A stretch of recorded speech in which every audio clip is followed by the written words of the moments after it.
नमस्कार, मी प्रवीण जोशी. मंडळी, आज अश्विन शुद्ध सप्तमी शके 1945 सादर करीत आहोत ठाणे वार्ता.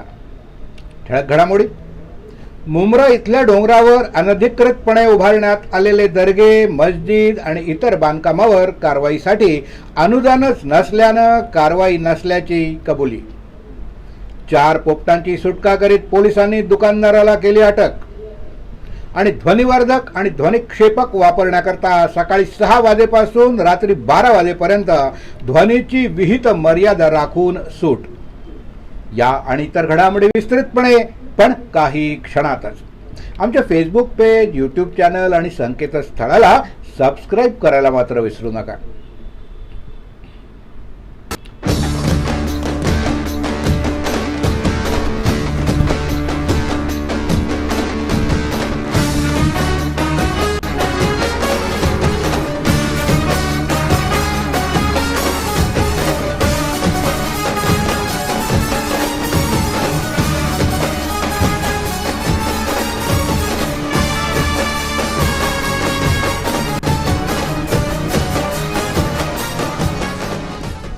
राज्य सरकारच्या प्रशासनात कंत्राटी पद्धतीची सुरुवात करून बेरोजगार तरुणांचं भविष्य अंधारात ठेवणाऱ्या काँग्रेस, उबाठा आणि राष्ट्रवादी काँग्रेस महाविकास आघाडीचा भाजपातर्फे आज तीव्र निषेध करण्यात आला. आमदार निरंजन डावखरे यांच्या नेतृत्वाखाली जिल्हाधिकारी कार्यालयाबाहेर झालेल्या एका आंदोलनात महाविकास आघाडीच्या निषेधाच्या जोरदार घोषणा देण्यात आल्या. राज्यात कंत्राटी पद्धतीची सुरुवात महाविकास आघाडी सरकारच्या काळात करण्यात आली होती. 2003 पासून काँग्रेस, राष्ट्रवादी काँग्रेस आघाडीचे तत्कालीन मुख्यमंत्री सुशीलकुमार शिंदे, अशोक चव्हाण, पृथ्वीराज चव्हाण तर महाविकास आघाडीचे उद्धव ठाकरे यांच्या कार्यकाळात वेळोवेळी कंत्राटी पद्धतीनं वाहन चालकांपासून लेखापाल पदापर्यंतच्या नियुक्त्या करण्यात आल्या. स्वयंपाकी, शिपाई, वसतिगृह रक्षक अशा चतुर्थ श्रेणी पदावर देखील कंत्राटी पद्धतीनं नियुक्त्या करून हजारो बेरोजगारांवर नोकरीची टांगती तलवार ठेवण्यात आली. तसंच सध्या बेरोजगार तरुणांची दिशाभूल करण्याचा प्रयत्न महाविकास आघाडीकडून केला जात असल्याचा आरोप केला जातोय. राज्यात कंत्राटी भरतीचे प्रणेते असलेल्या महाविकास आघाडी सरकारच्या नेत्यांना कंत्राटी भरतीच्या विरोधात आंदोलन करताना लाज कशी वाटत नाही असा सवाल जिल्हाध्यक्ष संजय वाघुले यांनी केला. तरुणांची माथी भडकवून महाराष्ट्रात अशांतता निर्माण करण्यात महाविकास आघाडीचा प्रयत्न हा निषेधार्ह आहे. कंत्राटी भरतीचे 100% पाप हे उबाठा, काँग्रेस आणि शरद पवार यांची राष्ट्रवादी काँग्रेस यांचंच आहे. आता त्यांनी महाराष्ट्राच्या जनतेची माफी मागावी अशी मागणी देखील वाघुले यांनी केली. महाविकास आघाडी आणि काँग्रेस, राष्ट्रवादी काँग्रेसच्या आघाडी सरकारनं कंत्राटी पद्धतीनं भरतीची पद्धत सुरू करून महाराष्ट्रातील लाखो बेरोजगार तरुणांच्या आयुष्यात अंधार पसरवला होता. महायुती सरकारनं कंत्राटी भरतीचा निर्णय रद्द करून बेरोजगारांच्या आयुष्यातील हा अंधार दूर केलाय. राज्यातील महायुती सरकारचे मुख्यमंत्री एकनाथ शिंदे, उपमुख्यमंत्री देवेंद्र फडणवीस आणि उपमुख्यमंत्री अजित पवार यांच्या नेतृत्वाखालील सरकारनं कंत्राटी भरती रद्द करण्याचा महत्त्वपूर्ण निर्णय घेतल्याबद्दल महायुती सरकारचे आभार मानण्यात आले. मुंब्रा येथील डोंगरावर अनधिकृतपणानं उभारण्यात आलेले दर्गे, मस्जिद आणि इतर बांधकामावर वन विभागानं अद्याप कोणत्याही प्रकारची कारवाई केलेलीच नाही. कारवाईसाठी अनुदानच नसल्यानं ही कारवाई करण्यात आली नसल्याची कबुली वन विभागाच्या वतीनं देण्यात आली. मनसेचे ठाणे पालघर जिल्हाध्यक्ष अविनाश जाधव यांना अशा प्रकारचं लेखी उत्तरच वन विभागाकडून देण्यात आलंय. अनुदान प्राप्त झाल्यानंतरच कारवाई करण्याचं आश्वासन या वन विभागाच्या वतीनं देण्यात आलं. मनसे अध्यक्ष राज ठाकरे यांनी सांगली आणि मुंबईतील समुद्रात उभारण्यात आलेल्या अनधिकृत मजारचे वास्तव समोर आणलं होतं. त्यानंतर दुसऱ्याच दिवशी प्रशासनानं दोन्ही ठिकाणी कारवाईचा बडगा उगारत दोन्ही मजार जमीनदोस्त केले होते. त्यानंतर राज्यभर मनसैनिकांनी आपापल्या विभागातील अनधिकृत दर्गे, मशिदींच्या विरोधात आवाज उठवला. ठाणे शहर मनसेने देखील मुंब्रा डोंगरावरील अनेक बेकायदा दर्ग्यांचा पर्दाफाश करून जिल्हा प्रशासनाचं तिथे लक्ष वेधलं होतं. ही जागा वन विभागाची असल्यानं मनसेच्या तक्रारींची दखल घेत वन विभागानं तातडीनं मुंब्रा डोंगरावरील बांधकामांची पाहणी केली. मात्र कारवाईचा बडगा न उगारल्यानं मनसे नेते अविनाश जाधव यांच्या मार्गदर्शनाखाली मनसे शहर अध्यक्ष रवींद्र मोरे आणि मनसैनिकांच्या शिष्टमंडळानं उपवन संरक्षक संतोष रास्ते यांची यापूर्वीच भेट घेतली होती. या भेटीनंतर वनाधिकाऱ्यांनी मुंब्रा डोंगरावरील सर्वच अनधिकृत बांधकामांचं सर्वेक्षण देखील केलं होतं. वन विभागानं आश्वासन देऊन देखील अद्याप डोंगरपट्ट्यातील या अनधिकृत बांधकामावर कारवाई झालेली नाही. अनुदानाचं कारण पुढे करून ही कारवाई करण्यात आली नसल्याचं पत्र वन विभागानं मनसेचे ठाणे पालघर जिल्हाध्यक्ष अविनाश जाधव यांना दिलंय. डोंबिवलीमध्ये एक धक्कादायक घटना घडली. जुन्या वादातून दोन गटात संघर्ष झालाय. जुन्या वादातून दोन गटात राडा झाल्याची घटना डोंबिवलीत घडली आहे. धक्कादायक म्हणजे एक गट मंदिरात आरती करून परत येत असताना दुसऱ्या गटानं दगड आणि धारदार शस्त्रास्त्रांनी हल्ला केला. या हल्ल्यात काही महिला देखील जखमी झाल्या. डोंबिवली पूर्वेकडील गावदेवी मंदिरात काही जण आरती करून परतत होते. याच वेळी आरती करून परतणाऱ्या यांच्या गटावर काही लोकांनी दगडफेक सुरू केली. आरती करून परतणाऱ्यांवर दगड तसंच धारदार शस्त्रानं हल्ला करण्यात आला. या हल्ल्यात 5 ते 6 जण जखमी झाले असून जखमींमध्ये महिलांचा देखील समावेश आहे. जुन्या वादातून ही घटना घडल्याचं सांगितलं जातं. या प्रकरणी रामनगर पोलिसांनी गुन्हा दाखल करण्याची प्रक्रिया सुरू केली आहे. या पुढील घडामोडी पण एका छोट्याशा ब्रेक नंतर. कुठे जाऊ नका, पाहत रहा फक्त ठाणे. आपण पाहत आहात श्री स्थानक वाहिनी, ठाणे जिल्ह्याचं मुख्य व्यासपीठ. ठाणे वार्ता पहा श्री स्थानक वाहिनीवर.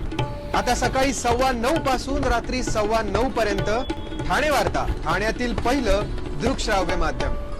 ठाणे वार्ता आणि श्री स्थानक वाहिनीचं लाईव्ह स्ट्रीमिंग ठाणेवार्ता.com वरील लाईव्ह स्ट्रीमवर क्लिक करा आणि अगदी मोबाईलवरही ठाणे वार्ता श्री स्थानक वाहिनीचा आनंद लुटा. यासाठी आमचं ॲप डाउनलोड करा. आपला परिसर स्वच्छ आणि सुंदर ठेवण्यासाठी ठाणे महापालिकेत सहकार्य करा. ओला सुका कचरा वेगवेगळा जमा करा आणि रोगराईपासून मुक्तता मिळवा. डॉक्टर आणि रुग्णांचं पिढ्यानपिढ्यांचं जिव्हाळ्याचं नातं म्हणजेच डॉक्टर बेडेकर हॉस्पिटल. आता अत्याधुनिक सोयी सुविधा आणि तंत्रज्ञान युक्त वंध्यत्व निवारण केंद्रात IVF आणि टेस्ट ट्यूब बेबीची ही सुविधा. डॉक्टर बेडेकर हॉस्पिटल, महर्षी कर्वेपथ, ठाणे. 65 वर्षांची निरंतर सेवा. ठाणे वार्ता पहा श्री स्थानक वाहिनीवर. आता सकाळी 9:15 पासून रात्री 9:15 पर्यंत ठाणे वार्ता, ठाण्यातील पहिलं दृकश्राव्य माध्यम. आपण पाहत आहात श्री स्थानक वाहिनी, ठाणे जिल्ह्याचं मुख्य व्यासपीठ. ब्रेक नंतर आपलं पुन्हा एकदा स्वागत. सनातन धर्म म्हणजे ईश्वराला प्राप्त करणारा विज्ञान आहे. जैन, बौद्ध, शीख यासारख्या सर्व जाती आणि पंथ मिळून सनातन धर्म आहे. फक्त मुस्लिम आणि ख्रिश्चन हा धर्म नव्हे. सनातन धर्म हाच हिंदू धर्म आहे, दुसरा कोणताही धर्म नाही. पुनर्जन्म कर्म फल सिद्धांत म्हणजेच धर्म. इस्लाम आणि ख्रिश्चन धर्मात पुनर्जन्म नाही, म्हणून तो धर्म नाही. त्यासाठी हिंदू धर्मानं हिंदू धर्माच्या रक्षणासाठी प्रयत्न केले पाहिजेत. सनातन धर्मावर टीका करणारे सर्व लोक अज्ञानी म्हणून ओळखले जातात. मूर्ख लोक सनातन हिंदू धर्मावरती टीका टिप्पणी करतात, कारण आपण जगदंबेची उपासना करणं बंद केलंय आणि याचं शीर धडापासून वेगळं करण्याचा प्रयत्न नाही केला. ज्या दिवशी या दुष्टांचा, या राष्ट्रद्रोहींचं शीर धडापासून वेगळं करणं सुरू करू, त्या दिवशी ही भारत माता पुन्हा एकदा सोने की चिडिया म्हणून ओळखली जाईल. पंतप्रधान म्हणून योगीजींचं जर नाव येत असेल तर आनंदच आहे, पण राष्ट्रद्रोहींनी त्याआधी मोदींपासूनच सावध व्हावं. जर योगी पंतप्रधान झाले तर पळणं मुश्किल होईल, अशी प्रतिक्रिया कालीपुत्र कालीचरण महाराजांनी केली आहे. 4 पोपटांची सुटका करीत पोलिसांनी दुकानदाराला अटक केली आहे. कल्याण रामबाग परिसरात बालाजी पेट्स असं दुकान आहे. या दुकानात छापा टाकून वन विभागानं 4 पोपट हस्तगत केले आणि दुकान मालक आकाश गजधाने याला अटक केली आहे. कोर्टानं आकाश गजधाने याला 3 दिवसांची पोलीस कोठडी सुनावली आहे. रोज रिंग पॅराकेट या प्रजातीचे हे पोपट असून दुर्मिळ पोपट आहे. दुकानदारानं त्याची खरेदी विक्री करणं हा गुन्हा आहे हे माहिती असताना देखील आकाश गजधाने याने हे पोपट विकण्यासाठी आणले होते. वन विभागाचे अधिकारी शैलेश देवरे यांच्या मार्गदर्शनाखाली ही कारवाई करण्यात आली. नागरिकांनी वन्यजीव पाळू नयेत असं आवाहन वन्य विभागाकडून करण्यात आलंय. ठाणे जिल्ह्यामध्ये नवरात्री उत्सव मोठ्या प्रमाणात साजरा करण्यात येतो आणि स्थानिक लोकप्रतिनिधी तसंच नागरिकांकडून शनिवार 21 ऑक्टोबर या दिवसाकरता ध्वनिवर्धक आणि ध्वनिक्षेपक वापरण्याकरता सकाळी 6 वाजल्यापासून रात्री 12 वाजेपर्यंत सूट जाहीर करण्याबाबत विनंती करण्यात आली होती. शासनाच्या प्राप्त निर्देशानुसार ध्वनिक्षेपक आणि ध्वनिवर्धक इत्यादींच्या वापराबाबत श्रोतेगृह, सभागृह, सामूहिक सभागृह आणि मेजवानी कक्ष यासारख्या बंद जागांखेरीज इतर ठिकाणी देखील नवरात्री उत्सव सप्तमी शनिवार 21 ऑक्टोबर या दिवसाकरता ध्वनिवर्धक आणि ध्वनिक्षेपक वापरण्याकरता सकाळी 6 वाजल्यापासून रात्री 12 वाजेपर्यंत ध्वनीची विहित मर्यादा राखून करण्यास सूट जाहीर करण्यात आली आहे. ठाणे पोलीस आयुक्तालयाच्या वतीनं आज स्मृती दिन पाळण्यात आला. यावेळी पोलीस आयुक्त जगजीत सिंग यांनी हुतात्मा स्मारकाला पुष्पचक्र अर्पण करून कर्तव्य करत असताना हुतात्मा झालेल्या पोलिसांना आदरांजली अर्पण केली. 21 ऑक्टोबर 1959 रोजी भारत चीन सीमेवर चीनच्या सैनिकांनी अचानक हल्ला करून केंद्रीय राखीव पोलीस दलाच्या एकूण 10 जवानांना ठार केलं. या घटनेची स्मृती म्हणून दरवर्षी 21 ऑक्टोबर हा पोलीस स्मृती दिन म्हणून पाळला जातो. पोलिसी कर्तव्य पार पाडताना म्हणजेच हिंसक जमावाला काबूत आणताना, एखाद्या गुन्हेगाराला पकडताना, कायदा आणि सुव्यवस्था राबवताना, अतिरेकी, नक्षलवादी, दहशतवादी कारवाईमध्ये मृत्युमुखी पडलेल्या पोलीस अधिकारी आणि जवानांना श्रद्धांजली अर्पण करण्यासाठी हुतात्मा दिवस पाळला जातो. 2009-2010 मध्ये 799 पोलीस अधिकारी कर्मचाऱ्यांना आपलं कर्तव्य बजावत असताना वीरगती प्राप्त झाली. यामध्ये महाराष्ट्रातील 2 पोलीस अधिकारी तर 16 पोलीस कर्मचाऱ्यांचा समावेश आहे. 2010-2011 या वर्षात 634 पोलीस अधिकारी आणि कर्मचारी शहीद झाले, तर 11-12 या वर्षात देशभरात 574 पोलीस कर्तव्य बजावत असताना शहीद झाले. 12-13 मध्ये कर्तव्य बजावत असताना 567 पोलीस अधिकारी आणि कर्मचारी शहीद झाले. 14-15 मध्ये कर्तव्य बजावत असताना 434 पोलीस अधिकारी कर्मचारी शहीद झाले होते. 16 ते 17 मध्ये 414 जण कर्मचारी शहीद झाले. 2018-19 मध्ये देशात 314 अधिकारी आणि कर्मचारी शहीद झाले. 19-20 मध्ये हाच आकडा 377 इतका होता. या कार्यक्रमात या शहीदांना पुष्पचक्र अर्पण करून श्रद्धांजली वाहण्यात आली. यावेळी सर्व शहीद पोलिसांना उपस्थित पोलिसांनी हवेत गोळ्या झाडून मानवंदना देत श्रद्धांजली अर्पण केली. 1 सप्टेंबर 22 ते 31 ऑगस्ट 23 या कालावधीत भारतातील विविध पोलीस दलातील 188 अधिकारी आणि अंमलदार यांनी आपलं कर्तव्य बजावत असताना हौतात्म्य पत्करलंय. सर्व नागरिकांना आवाहन करण्यात येत आहे की सध्या डासांमार्फत पसरणाऱ्या डेंग्यू या आजाराचा प्रसार रोखण्यासाठी प्रत्येकाने पुढील प्रमाणे कार्यवाही करावी.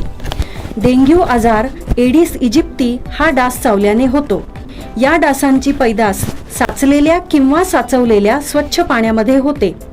8 दिवसांपेक्षा जास्त दिवस पाणी उघडे व साचून राहिल्यास त्यात डास अंडी घालतात. अंड्यांच्या अळ्या तयार होऊन पुढे डास तयार होतात.